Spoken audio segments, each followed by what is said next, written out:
Budget 2023 और इस महत्वपूर्ण बजट के महत्वपूर्ण बिंदु पे आप सबका ध्यान आकर्षित कराऊंगा। 2023-24 का बजट भारत को 2047 में एक विकसित राष्ट्र बनाने का रोड मैप है। यह बजट मध्यम वर्गीय परिवार का बजट है। ये बजट की 7 प्राथमिकताएं हैं, जो प्राथमिकता के आधार पे उन 7 बिंदुओं की ओर आपका ध्यान आकर्षित कराऊंगा, जिसे बजट में सप्तऋषि कहा गया। अमृतकाल के दौरान ये हमारा मार्गदर्शन करेगी। ये 7 प्राथमिकताएं इस बजट की हैं। समावेशी विकास, अंतिम व्यक्ति तक बजट की पहुंच, अधोसंरचना और विकास, अपनी क्षमता को विकसित करने के लिए स्किल अपग्रेडेशन की योजना, हरित विकास एग्रीकल्चर सेक्टर में, युवा शक्ति युवकों को प्रोत्साहन के लिए और वित्तीय क्षेत्र। अमृतकाल के इस बजट में कोई ऐसा पहलू नहीं है जो अछूता रहा हो। हर वर्ग के लिए ये बजट बेहतर कल लेकर आया है। आज पूरे विश्व भारत की ओर देख रहा है। किस तरह वैश्विक मंदी के बीच राष्ट्र उत्कृष्ट अर्थव्यवस्था को संभाले रखा है। यह बजट मूल भावना सबका साथ सबका विकास समाहित है। 75 वर्ष की आज़ादी के बाद पहले बजट में मध्यम वर्ग के लिए अमृतकाल आया है। वित्त मंत्री निर्मला सीतारमण जी ने अपने बजट का आकार, जो बजट का आकार 39.44 लाख करोड़ था, वो 39.44 लाख करोड़ से बढ़ के 12% का ग्रोथ है। ये 45 लाख करोड़ ये बजट कर लिया गया है। इसका दूसरा महत्वपूर्ण पहलू जिसका मैं सबसे ज़्यादा महत्व देता हूँ, वित्त मंत्री की हैसियत से मुझे जो सबसे ज़्यादा आकर्षित करता है, 10 साल मैंने काम किया, पूंजीगत व्यय कुल व्यय का 33.4% है। किसी बजट की आत्मा होती है, किसी बजट का सबसे महत्वपूर्ण पहलू रहता है, वो रहता है उसका पूंजीगत व्यय। जहाँ विकास के काम होते हैं, जहाँ डेवलपमेंट दिखता है सड़क लोगों का, वो पूंजीगत व्यय में 33.4% है, जो कुल व्यय पूंजीगत व्यय 10 लाख करोड़ का है। और ये देश के अधोसंरचना के विकास के लिए बहुत बड़ा मजबूत आधार बनेगा। दूसरा महत्वपूर्ण पहलू है कर राजस्व में बढ़ोतरी। जब तक राजस्व नहीं बढ़ेगा तब तक डेवलपमेंट के लिए पैसे कहाँ से आएंगे। कर राजस्व आगामी वित्तीय वर्ष में प्राप्ति 23 लाख करोड़ रुपया को पार कर जाएगी। ये पहला अचीवमेंट है कि 23 लाख करोड़ की ऊंचाई तक कर राजस्व पहुंच जाएगा। ये डेवलपमेंट के लिए, भविष्य के लिए सरकार के पास राशि रहेगी।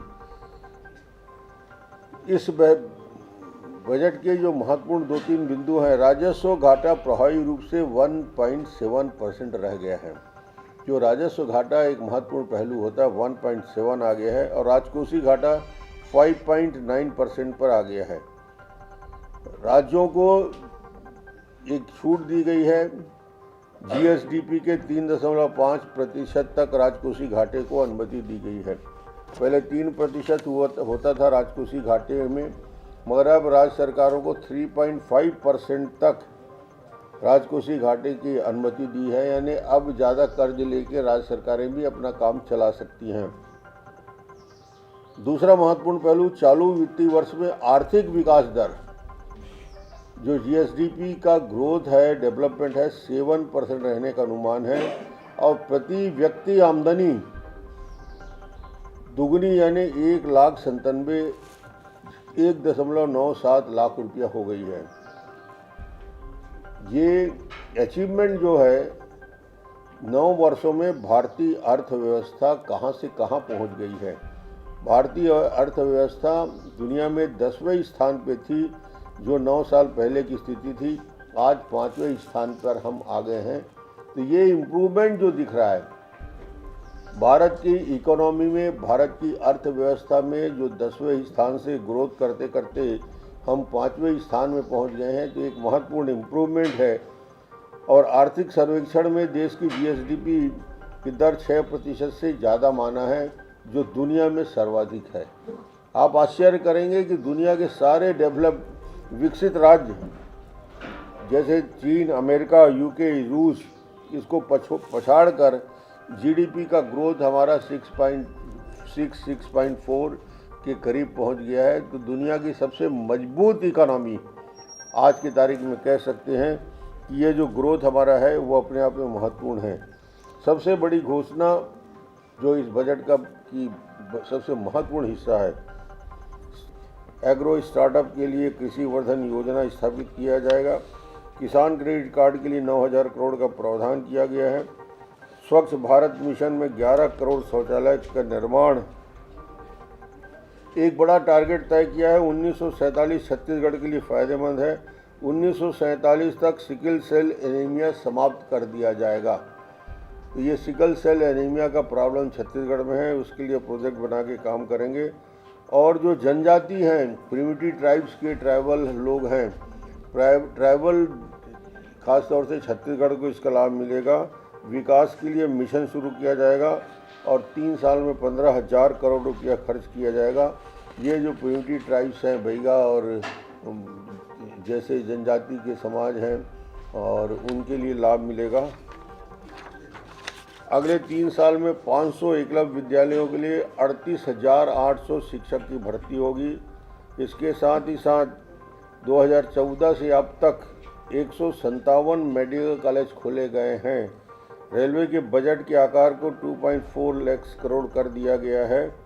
जो 13 और 14 का रेलवे का बजट हुआ करता था, उसका 9 गुना बढ़ गया है, 2.4 लाख करोड़। रेलवे में 100 नई परियोजना, जिसके लिए 75,000 करोड़ का प्रावधान किया गया है। अर्बन अधोसंरचना के लिए हर वर्ष 10,000 करोड़ का प्रावधान है। इसके साथ पर्यटन के बढ़ावा देने के लिए 50 स्थानों को चिन्हित किया गया है। कुल मिलाकर ये बजट दूरगामी सोच का परिणाम है। गरीब परिवार के लिए, मध्यम वर्गीय परिवार के लिए, गरीबों के लिए आवास से लेकर शुरू करके महिलाओं को चिंता करते हुए मध्यम वर्गीय पेशा में जो छोटे छोटे सर्विस करते हैं, जॉब करते हैं, उनको 7 लाख तक की छूट की व्यवस्था की गई है। तो ये बजट 1947 का एक रोड मैप बन के आया है, जो अमृतकाल जिसे कहा जाता है, उस अमृतकाल में भारत और तेज़ी के साथ कैसे विकसित करेगा। इस बजट की सबसे बड़ी बात यही है कि ये सर्वग्राही और सर्वस्पर्शी बजट के रूप में है और मध्यम वर्गीय परिवार का ही बजट। मोदी सरकार के द्वारा प्रस्तुत किया गया आम बजट जनता को निराश करने वाला है। इस बजट में ऐसा कुछ भी नहीं है जो लोगों को राहत दे। ऐसा लगता है कि यह बजट ज़्यादा कमाई वालों के लिए बनाया गया बजट है। इस बजट में गरीबों के लिए कुछ नहीं है। महंगाई कम करने के लिए क्या प्रयास किए जाएंगे, इस बजट में कुछ भी नहीं है। रोजगार के नए अवसर कैसे पैदा होंगे, हर साल 2 करोड़ युवाओं को रोजगार कैसे मिलेगा, इस बजट में कुछ नहीं है। किसानों की आय दुगुनी करने के बारे में बजट में कुछ भी नहीं है। किसानों कृषि की लागत आधी करना है, मूल्य उनको दुगुना मिलेगा, इसके बारे में बजट में कहीं भी कुछ भी नहीं है। रेलवे में जो सीनियर सिटीजन को सुविधाएं मिलती थी, उसको बंद कर दिया था, उसकी बहाली के बारे में इस बजट में कुछ भी नहीं है। यह बजट पूरी तरीके से भ्रम फैलाने वाला है। 7 लाख तक के इनकम टैक्स की छूट का स्लैब दिया गया है, लेकिन 7 लाख के इनकम टैक्स की छूट जो लेंगे उनको विभिन्न प्रकार की जो छूट मिलती थी, गृह ऋण में, हेल्थ इंश्योरेंस में, LIC में, उन तमाम छूट को इसमें समाहित कर दिया गया। तो यह बजट लोगों को ठगने वाला है, यह बजट भ्रम फैलाने वाला है। इस बजट ने देश की जनता को निराश किया है। मोदी सरकार के द्वारा प्रस्तुत किए गए आम बजट में छत्तीसगढ़ मॉडल की धमक साफ दिख रही है। मोदी सरकार के द्वारा देश में भारतीय मिलेट संस्थान के गठन का निर्णय लिया गया है। छत्तीसगढ़ में पहले से मुख्यमंत्री भूपेश बघेल के द्वारा छत्तीसगढ़ मिलेट मिशन का गठन किया गया है। यही नहीं, केंद्र ने जो हमारे मिलेट्स हैं उनके समर्थन मूल्य के बारे में कुछ भी नहीं कहा है।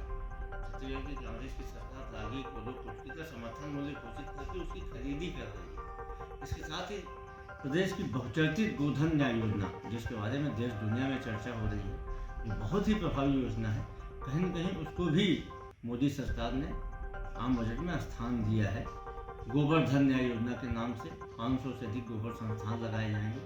तो पूरे संसद में छत्तीसगढ़ मॉडल की गूंज बजट में स्पष्ट रूप से प्रतिध्वनित हो रही थी। जो छत्तीसगढ़ मॉडल की सराहना है, तो कहीं न कहीं मोदी सरकार ने उसको स्वीकार किया। डाउनलोड करें अमर उजाला ऐप और पाएं खबरें लगातार।